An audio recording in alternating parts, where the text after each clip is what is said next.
ఈ చనిపోయినటువంటి 17 మంది ఈ వ్యవహారంలో ఒకసారి అన్ని పత్రికలు ఏ రకంగా రాసినాయి, అక్కడ జరిగింది ఏంటి, ఇవేమి రాసినాయి ఒకసారి చూసేటువంటి ప్రయత్నం చేద్దాం.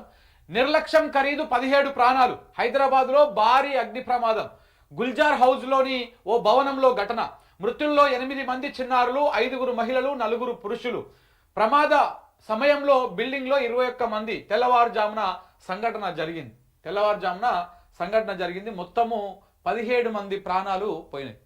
ఈ 17 మంది ప్రాణాలు పోవడానికి కొంత ఆలస్యం కారణం ఉంది అని చెప్పేసి ఆ బాధిత కుటుంబాలు ఆరోపిస్తూ ఉన్నాయి. ఎవరైతే ఫైర్ ఇంజన్ కానీ లేకపోతే అంబులెన్స్లు కానీ ఇవన్నీ సమయానికి రాలేదు అనేది వాళ్ళు చేసేటువంటి ఆరోపణ. హైదరాబాద్ పాత బస్తీలో తీవ్ర విషాదం చోటు చేసుకున్నది. తెల్లవారుజామున జరిగిన ఓ అగ్ని ప్రమాదంలో 17 మంది అగ్నికి ఆహుతి అయ్యారు. చార్మినార్ గుల్జార్ హౌస్లోని ఓ బిల్డింగ్లో గ్రౌండ్ ఫ్లోర్లో గోల్డ్ షాప్ నిర్వహిస్తున్నారు.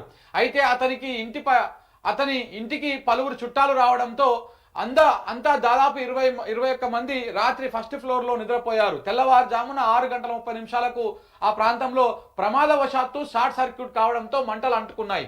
దీంట్లో ఇంట్లో పొగ కమ్ముకుంది. విషయం తెలుసుకున్న అగ్నిమాపక సిబ్బంది వెంటనే ఘటనా స్థలానికి చేరుకున్నారు. ఇంట్లోకి వెళ్లేందుకు ఒకే మెట్ల మార్గం నిచ్చెనల సాయంతో ఫస్ట్ ఫ్లోర్లోకి వెళ్లారు. ఉండడంతో తలుపులు పగలగొట్టి సహాయక సిబ్బంది ఇంట్లోకి వెళ్లారు. దీంతో అప్పటికే పలువురు ఊపిరాడక స్పృహ తప్పి పడిపోయారు. వెంటనే వారిని బయటకు తీసుకొచ్చారు. అనంతరం అంబులెన్స్ లో ఉస్మానియా, యశోద, అపోలో హాస్పిటల్స్ కు తరలించారు. వారిలో కొందరు మార్గ మధ్యంలోనే చనిపోయారు. చాలా మంది అట్లా మార్గ మధ్యంలో చనిపోయారు. అయితే అసలు ఏమైందంటే అక్కడ బాధితులు ఉస్మానియా దగ్గర ఆ చనిపోయినటువంటి కుటుంబ సభ్యుల బాధితులు ఏం మాట్లాడారో ఒకసారి ఇక్కడ చూడండి మిత్రులారా.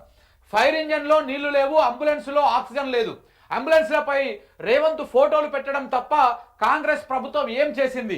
ఆక్సిజన్ ఉంటే మా పిల్లలు బతికేవాళ్ళు.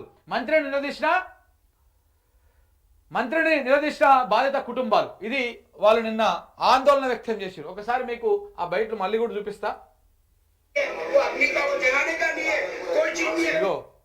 ఫైర్ ఇంజన్ లో జలాకాని అంటే ఫైర్ ఇంజన్ లో నీళ్లు లేవు అని చెప్పేసి ఆయన మాట్లాడుతూ ఉన్నాడు.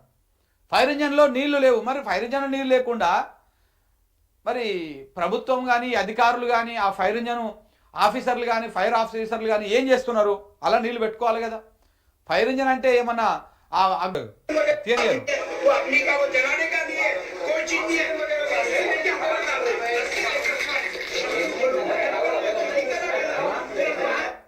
ఫైర్ ఇంజన్లో నీళ్లు లేవని చెప్పేసి ఆయన అంటున్నాడు. ఇంకొక ఆయన చూడండి.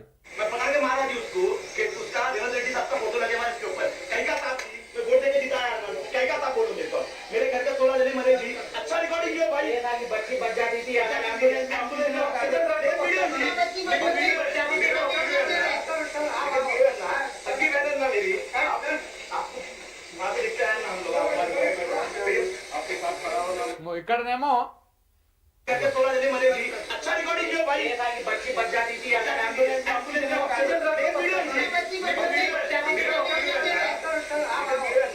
ఇట్లా అంబులెన్స్ లో ఆక్సిజన్ లేదు. ఇక్కడ మనము ప్రభుత్వ నిర్లక్ష్యాన్ని ఇక్కడ మనము క్లియర్ గా అర్థం చేసుకోవచ్చు మిత్రులారా. ప్రభుత్వ నిర్లక్ష్యాన్ని ఇక్కడ క్లియర్ గా అర్థం చేసుకోవచ్చు. ఫైర్ ఇంజన్ లోనేమో వాటర్ లేదు, అంబులెన్స్ లోనేమో ఆక్సిజన్ లేదు. అంబులెన్స్ లో ఆక్సిజన్ లేదు. మరి ఈ నిజంగా కూడా ఇప్పటికే 108 వీటికి సంబంధించిన వ్యవహారం చూస్తూనే ఉన్నాం మనం. కనీసం ఆ జాగ్రత్తలు కూడా తీసుకోవడం లేదు రాష్ట్ర ప్రభుత్వం. ఇది 100% ప్రభుత్వ నిర్లక్ష్యమే. ఫైర్ ఇంజన్లో నీళ్లున్నాయా లేవా, సమయానికి అక్కడికి పోతున్నారా లేదా, ఇవన్నీ చూసుకోవాలి కదా. దాంతోపాటు అంబులెన్స్లో కూడా ఆక్సిజన్ సిలిండర్ లేకుండా ఏదో నామకే వాస్తు ఏదో నడిపిస్తున్నాం. ఆయన క్లియర్గా అంటా ఉన్నాడు. రేవంత్ రెడ్డి ఫోటో పెట్టుకున్నాడు కానీ ఆక్సిజన్లో సిలిండర్ లేదు. ముఖ్యమంత్రికి రావడానికి ఏం ప్రాబ్లం అవుతున్నది అని చెప్పేసి వాళ్ళు నిలదీస్తా ఉన్నారు బాధితులు. ఫైర్ ఇంజన్లో నీళ్లు లేవు, అంబులెన్స్ లో ఆక్సిజన్ సిలిండర్లు లేవు. ఈ ప్రభుత్వం ఏం చేస్తుంది? కనీసం మెయింటెనెన్స్ కూడా చేయడం చేత కాదా అంటూ పాత బస్తీ ప్రమాద బాధిత కుటుంబాలు మంత్రిని నిలదీశాయి. అగ్ని ప్రమాదంలో చనిపోయిన వారిని పోస్ట్ మార్టం కోసం ఉస్మానియా హాస్పిటల్కు తరలించారు. అయితే బాధిత కుటుంబాలను పరామర్శించేందుకు వెళ్లిన మంత్రి Ponnam Prabhakar, GHMC mayor Vijayalakshmi, MP Anil Kumar యాదవ్ను బాధిత కుటుంబాలు అడ్డుకున్నాయి.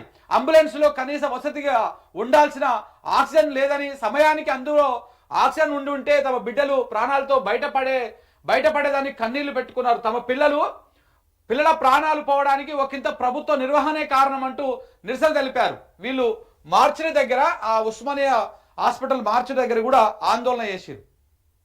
ఈ ప్రభుత్వ నిర్లక్ష్యం వల్లనే ఎంత జరిగింది అని చెప్పేసి. ఇక ప్రభుత్వం నుంచి వాళ్ళ స్పందన, మంత్రి గారు మాట్లాడిర్రు, తర్వాత వీళ్ళందరూ అక్కడికి పోయిర్రు, ఇట్లా అందరు అక్కడికి పోయిర్రు, మన చుట్టాల ఇంటికి అటు పోయి మంచిగా కూర్చున్నారు, ఆరాంసే పోయి కూర్చున్నారు. ఈయన ఆరోగ్య శాఖ మంత్రి, ఉప ముఖ్యమంత్రి పొన్నం ప్రభాకరు, ఈడనేమో ఎమ్మెల్సీ, ఈడనేమో మేయరు, అందరు కలిసిపోయి కూర్చున్నారు నిమ్మలంగా.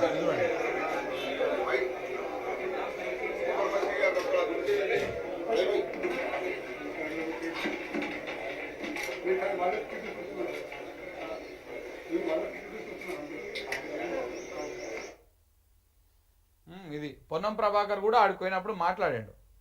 షార్ట్ సర్క్యూట్ జరిగింది.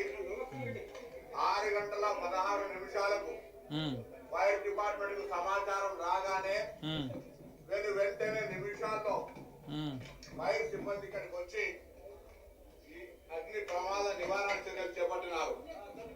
ఈ సందర్భంలో అందులో నివసిస్తున్నటువంటి 17 మందికి తీవ్రమైనటువంటి ఇబ్బంది కలిగింది. వాళ్ళందరినీ హాస్పిటల్ కు తీసుకుపోవడం జరిగింది. వివిధ హాస్పిటల్లో ఉన్నారు. కొంతమంది మెజారిటీగా చనిపోయినారనేటువంటి వార్త ఉంది. పూర్తిగా వాటి అంశాలు ఇవ్వడం జరుగుతుంది. ప్రభుత్వ తరఫున అన్ని రకాల చర్యలు వారి కుటుంబ సభ్యులకు సంబంధించి ఇప్పుడే గౌరవ ముఖ్యమంత్రి గారు కూడా మాట్లాడినారు.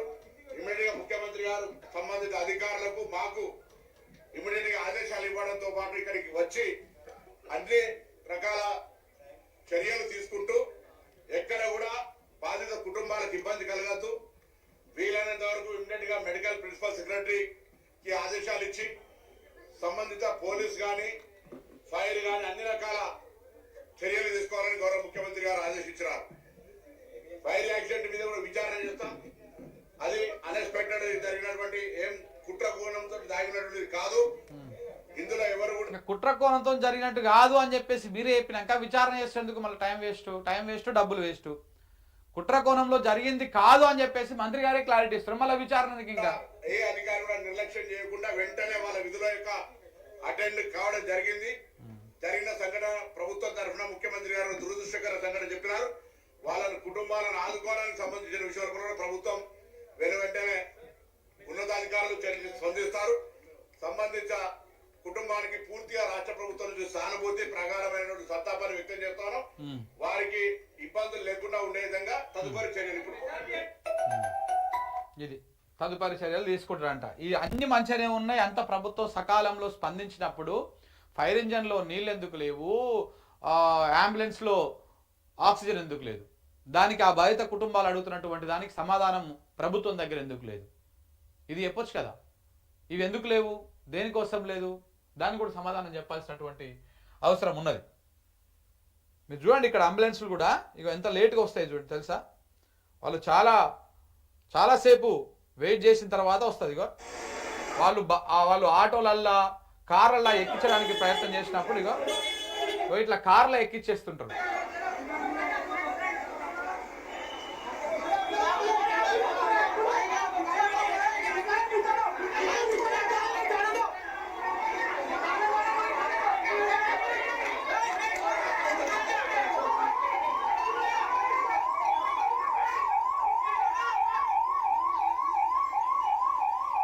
ఇట్లా వాళ్ళు కారు తీసుకుపోదామనుకున్నప్పుడు అప్పుడు వస్తుంది అంబులెన్స్.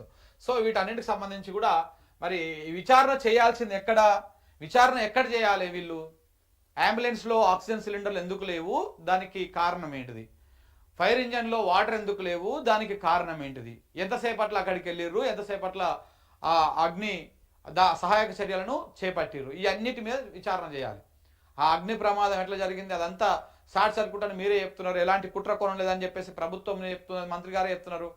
మీరు చేయాల్సింది మీ ప్రభుత్వ అధికారుల పనితీరు దీని మీద చేయాలి. ఇప్పటికే మానవ హక్కుల సంఘంలో ఒక పిటిషన్ కూడా పడ్డది కదా. ఈ అంబులెన్స్లో ఆక్సిజన్ లేకపోవడము, ఫైర్ ఇంజన్లో నీళ్ళు లేకపోవడము, ఈ నిర్లక్ష్యము, వీటన్నిటి కారణంగా దీంతో పాటు ప్రభుత్వ నిర్లక్ష్యం కూడా ఉంది అక్కడ. ఫైర్ సేఫ్టీ లేకుండా ఎట్లా అనుమతులు ఇచ్చిర్రు, ఏ రకంగా కిందనేమో కమర్షియల్ స్పేస్ పైన ఏమో రెసిడెన్షియల్ స్పేస్ లెక్క ఎట్లా ఇచ్చారు, ఇవన్నిటి మీద కూడా విచారణ చేయాలి.